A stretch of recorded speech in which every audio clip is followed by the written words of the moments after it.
Bonjour à tous, me voilà de retour sur mon canapé. Donc oui, je suis bien rentrée de République tchèque et je suis là pour vous raconter mes aventures puisque rien ne s'est passé comme prévu. Donc tout d'abord, on s'était laissé à l'échographie du 11e jour de traitement. Donc là on avait 5 follicules, l'endomètre était de 8,5 si je me trompe pas. Et donc je prenais l'avion le lendemain. Je me rappelle, il fallait encore que je fasse ma valise. Et je prenais l'avion le lendemain donc pour Prague. Et il fallait que je fasse mes piqûres d'eau vitrelle. Donc le lendemain soir vers 20h, quelque chose comme ça. Oui, vers 20h. Donc le lendemain, je prends mon avion, mes avions, puisque j'avais une escale à Bruxelles. Et quand on arrive à Prague, surprise, ma valise avec l'eau vitrelle n'était pas dans l'autre avion. Donc on est arrivé à Prague vers 17h, ma maman était avec moi. On est arrivé vers 17h, 17h30, quelque chose comme ça. Donc là, pas de valise. Donc c'était un petit peu la panique, mon dieu, ma piqûre. Et donc je vois avec le service de l'aéroport pour les bagages perdus, donc ils regardent et ma valise était restée à Bruxelles, la ville où on avait un changement d'avion, à ville d'étape. Donc du coup ma valise devait arriver vers entre 10h et 11h, le même soir, elle n'était pas perdue, c'était déjà une bonne nouvelle, c'était déjà ça, mais par contre elle aurait du retard. Donc je ne pouvais pas faire ma piqûre d'eau vitrelle vers 20h. Donc j'appelle la clinique, je leur explique ce qui se passe, et là ils me disent que c'est pas grave, que je fasse ma piqûre quand ma valise arrive, et puis voilà, que je les tienne au courant le lendemain, et puis voilà. Donc ma valise est en fait arrivée donc à mon logement, puisqu'ils me l'ont mis en taxi, est en fait arrivée à minuit 10 à peu près au logement. Donc à minuit et quart j'ai fait ma piqûre et le lendemain matin, donc quand je me suis levée, j'ai envoyé un petit message à la clinique pour dire bon ben voilà, j'ai fait ma piqûre de vitrelle à midi et quart, à minuit et quart, pas midi, à minuit et quart, est-ce que ça pose un problème? Et oui, ça pose un problème, parce qu'en fait la piqûre de vitrelle, il faut la faire, je crois que c'est 35 ou 36 heures avant la ponction. Et du coup bah là on était, ça décale et tout, puisque la ponction était prévue pour le jeudi 14 février à 7h30 du matin. Voilà, donc là, quand j'ai envoyé le mail, la clinique m'a rappelé une demi-heure ou trois quarts d'heure après, quelque chose comme ça, pour me dire bon mais écoutez, on ne peut pas faire la ponction à 7h30 du matin parce qu'on n'aura pas le nombre d'heures pour pouvoir faire la ponction, donc on va décaler la ponction à 11h le matin. 11h ou 11h30, je sais plus. 11h par là. Par contre, il y a un petit problème, c'est que il y avait pas, l'anesthésiste n'était plus disponible parce qu'il faisait appel à un anesthésiste,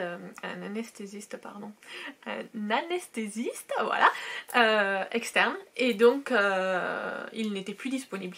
Donc ils m'ont proposé de le faire sans anesthésie. Aucune. En me disant bien que ça allait être douloureux, mais qu'ils allaient me mettre quand même sous antalgique pour diminuer la douleur. Donc bah écoutez, banco, j'ai envie de dire, c'est parti sans anesthésie. Bon, moi j'étais pas très stressée, parce que j'étais quand même très contente de le faire. Donc du coup c'était pas très grave, c'était un peu plus stressant pour mon entourage et pour les gens de la clinique. Donc le lendemain, je me suis reposée tranquillement il me semble, et donc le jeudi 14, on part pour la clinique. Donc il fallait avoir bu parce qu'en même temps qu'ils font la ponction, ils font une échographie, donc il faut avoir la vessie au moins à moitié pleine pour que ce soit facile pour eux. Donc j'avais bien bu avant d'y aller. Là ils m'ont posé une perf dentalgique. Après, moi j'ai des très mauvaises veines, donc ils ont pas pu me la poser. Je vais vous mettre quelques photos de tout mon séjour en fait, donc de la ponction, puis peut-être de l'aéroport, je sais pas, enfin je vais vous mettre quelques photos quand même. Donc il y a quelques photos du moment où ils me posent la perf, donc ils ont dû me la mettre sur le dessus de la main puisqu'on trouvait pas mes veines. Et hop, c'est parti pour la ponction. Alors la ponction c'était pas très douloureux, du moins pas pour moi, ça s'est très bien passé. Après il faut savoir que moi je prends pas de médicaments habituellement, jamais. Donc du coup l'antalgique a peut-être fait un très bon effet, ou ça peut être très fort. Donc du coup j'ai pas du tout eu de douleur, ça s'est super bien passé. Après la ponction, ils m'ont gardé, ils m'ont dit que j'allais devoir rester 2 heures allongée pour... voilà, ils m'ont dit que j'allais devoir rester 2 heures allongée pour surveiller, j'ai pas de problème de tension, avant de me laisser repartir pour pas qu'il y ait de soucis. Et en fait au bout d'1 heure ils m'ont laissé repartir parce que ça allait très bien, ma tension elle bougeait pas, enfin j'avais une bonne tension, vraiment ça s'est super bien passé. Donc ils ont réussi, donc ils ont ponctionné les 5 ovocytes, non les 5 follicules. Sur les 5 follicules il y avait 3 ovocytes. Donc c'était quand même encourageant. Et donc voilà, après l'après-midi je me suis quand même reposée parce que on avait quand même fait la ponction. Mais comme c'était quand même le jour de la conception, j'ai quand même été dans des boutiques bébés avec ma maman et j'ai acheté ceci. Voilà. Alors j'ai acheté ceci parce que je me suis dit si ça fonctionne, je veux quelque chose du jour de... Je vais avoir acheté quelque chose du jour de la fécondation, enfin de la création de mon ou mes enfants. Donc, et puis si ça fonctionne pas, ce sera un cadeau pour quelqu'un. Et puis voilà, enfin je veux dire ça sert toujours des langes. En plus j'ai des naissances autour de moi, donc franchement c'était pas... Et puis en plus c'était pas du tout cher. Donc du coup j'avais envie de me faire un petit plaisir, j'avais envie d'acheter quelque chose et d'être positive pour peut-être ce futur bébé. Donc le jour de la ponction se passe très très bien, j'étais vraiment contente, j'ai pas eu de saignement après. Je pense que si c'est à refaire, je demanderai à le refaire, enfin si jamais la FIV n'a pas fonctionné ou si jamais je vais devoir refaire une FIV dans le futur parce que je veux plus d'enfants ou quoi que ce soit, je pense que je demanderai à le faire sans anesthésie parce que franchement pour moi ça s'est très bien passé, mais très très bien passé. Je pense que si j'avais dû avoir une anesthésie, ça aurait été plus difficile. Après j'étais quand même fatiguée après ça, bon après j'étais quand même fatiguée pendant tout le voyage parce que c'est quand même émotionnellement... lourd j'ai envie de dire parce qu'il se passe quand même beaucoup de choses, on a envie d'être positif, bon, on est aussi quand même inquiet de voir comment ça va se passer. Donc le lendemain la clinique m'a rappelé pour me dire que sur les 3 ovocytes, 2 étaient devenus des embryons. 2. Donc 2 c'est pas mal du tout quand même. Et là j'ai repensé à mes 2 petits follicules du début. Mes 2 petits follicules du début qui donnaient pas beaucoup d'espoir et je me suis dit ça c'est mes 2 petits embryons sûrement, enfin j'espère, je ne sais pas, enfin bon c'est ce que je m'imagine parce qu'on fait tous mon petit film dans la tête, moi je m'imagine que ces 2 embryons c'est mes 2 petits follicules du début. Et donc voilà, donc ça c'était le jeudi, le vendredi j'étais promenée avec ma maman parce qu'on a profité du soleil, on a profité d'être en République tchèque. Le samedi il y a mon papa et ma soeur qui sont arrivés. Donc pareil on a promené, le dimanche rebalade toute la journée puisqu'on a eu du beau temps.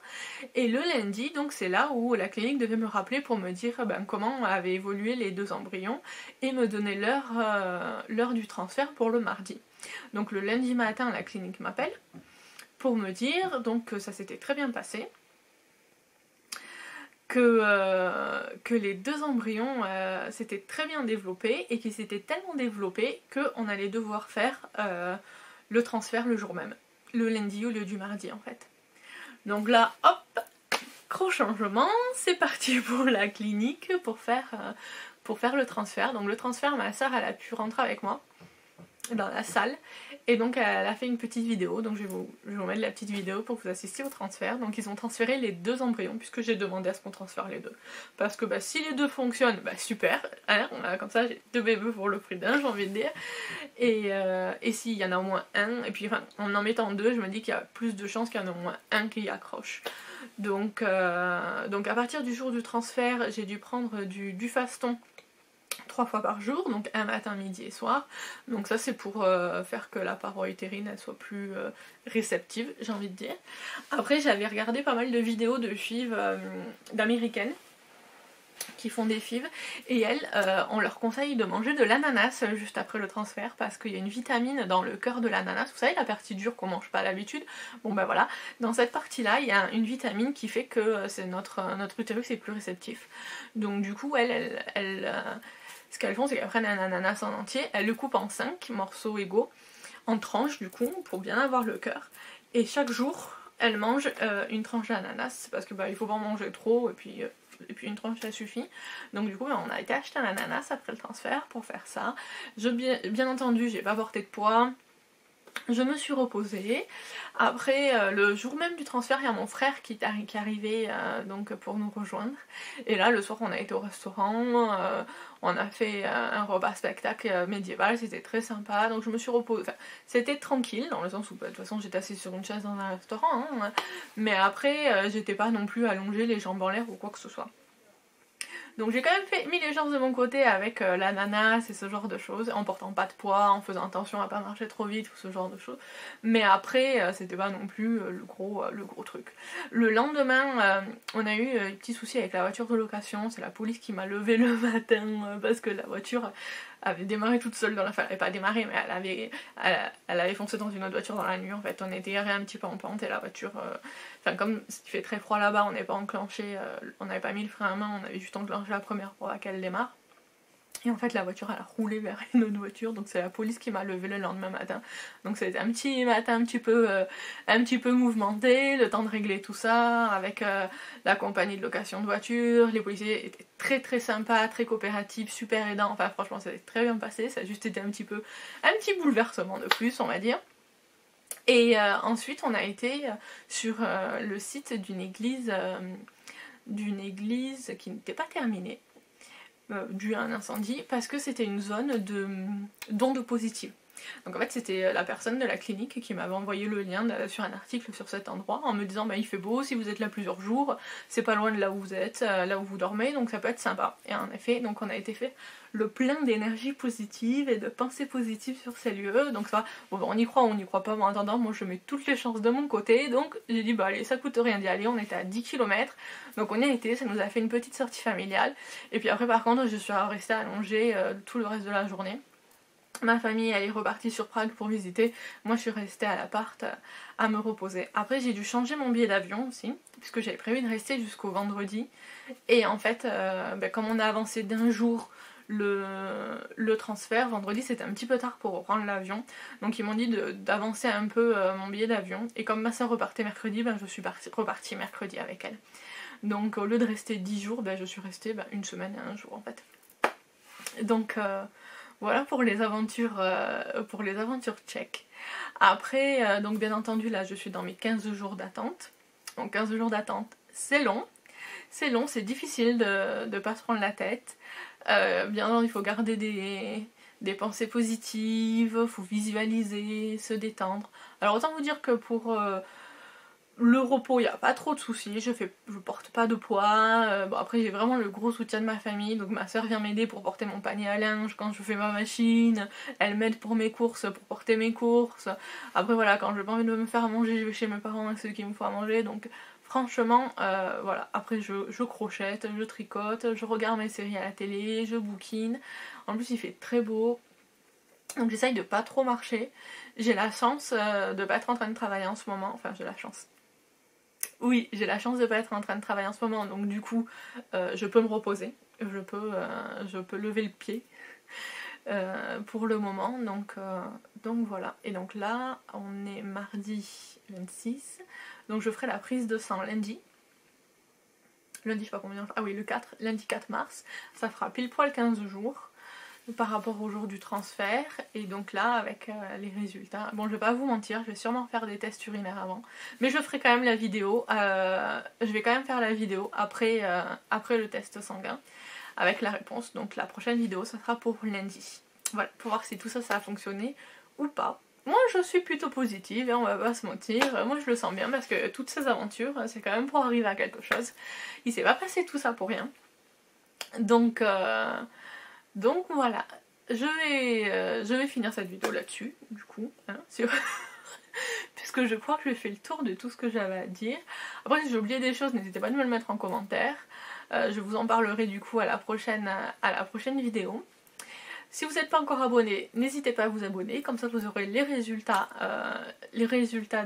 du test en direct lundi, parce que je pense que je vais faire ma vidéo lundi dès que j'aurai les résultats. Et voilà, en espérant que ce soit que du positif. Donc merci beaucoup d'avoir regardé cette vidéo, et puis à très bientôt!